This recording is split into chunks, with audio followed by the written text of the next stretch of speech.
Hello and welcome to another Team Intelligence Hints and Tips update to help unify your team. I'm Greg Boas, CEO of Boas and Associates. Thanks again for keeping up to date with everything on our website and all of our updates. I trust they've been of great value. If you're just starting to watch these updates now, thanks very much for dropping by. Trust they will be of value. This week I wanted to talk about taking your leadership to the next level. What I mean by that is that like any career, like any position, there are always is the next rung on the ladder. There's always the next level. And one that's important to actually understand is that like life, like anything that you're learning before mastery, becomes a lot of stages of development. And one thing that I've noticed in leadership, in leading my own teams and my clients and working with with people that ask me for advice, is I'm always looking to equip them with what they need to get to the next level.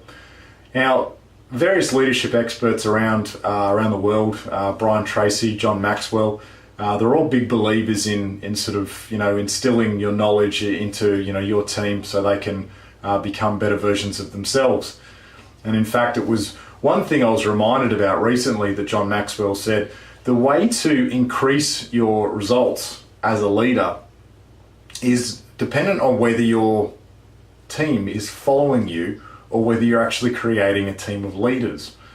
Now, what I mean by that, and what he said was, if you're a leader that requires people to follow you and you need to solve their problems, and that's just how you are and that's your personality style, what you'll find is that you'll generally tend to be more of a counselor to them.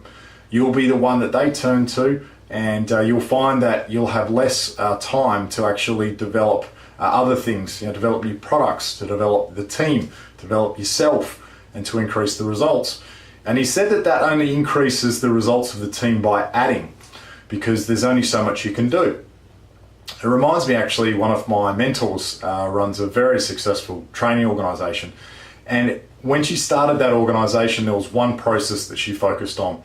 And that was every time she created a course, she was looking for the next leader to take over from her so she could replace herself. And then she could then move on to developing her team, developing more courses, and obviously serving her clients better. Now, I thought that was such a really brilliant paradigm, a way of seeing things. And it's so counterintuitive to the way that we're taught a lot of the time. And unfortunately, some of us are put into management or leadership roles with very little training. And it's really just making mistakes and learning as we go along. Now, it's something that I, as I mentioned, focus very heavily on. When I'm working with my clients, when I'm working with leaders and teams, the one thing that I focus on is instilling the resources that they actually need so they're not relying on me. Again, it sounds very counterintuitive, but I want them to grow and focus on their own self-leadership so they can actually then pass that on to others. It's not my responsibility to mentor them through their life. I see my responsibility as giving them the resources like I've been given to have a better version of themselves in their job and to create other leaders within their team. Because guys, really what it ultimately is about is it's about you as a leader leaving a legacy of other leaders. That's really what it's about. And for those of you out there that might be thinking, well, if I make them into leaders, they might want my job, my role. Great, that's what it's all about.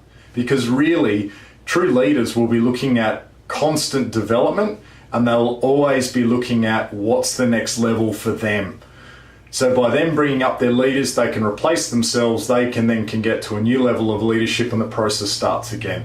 Because that's what it's ultimately all about, guys. And when you do that, that's where your results actually multiply. They're not just added, they're multiplied. Because if you can lead a team of leaders, they're doing everything themselves within their own power and coming to you when there's an issue, when they need support, leaves you with a lot more time for you to develop the high performers in the team and also to work out what you're doing yourself to develop yourself and your business. I trust this has been of value. It's a really interesting topic, and I hope this generates a lot of discussion. And I invite you to have a look at our blog and to have a look at the other hints and tips that are up there. You can check that out on www.boasandassociates.com if you're on YouTube. If you're on our website, thanks very much. Leave a comment. I'd love to hear from you. If you'd like to know more about our team intelligence diagnostic and how it can help you increase the results with your team and also take your leadership to the next level, give me a call on 0405 298 232 or drop me an email, greg@bowisassociates.com. Till next week, thanks very much for watching.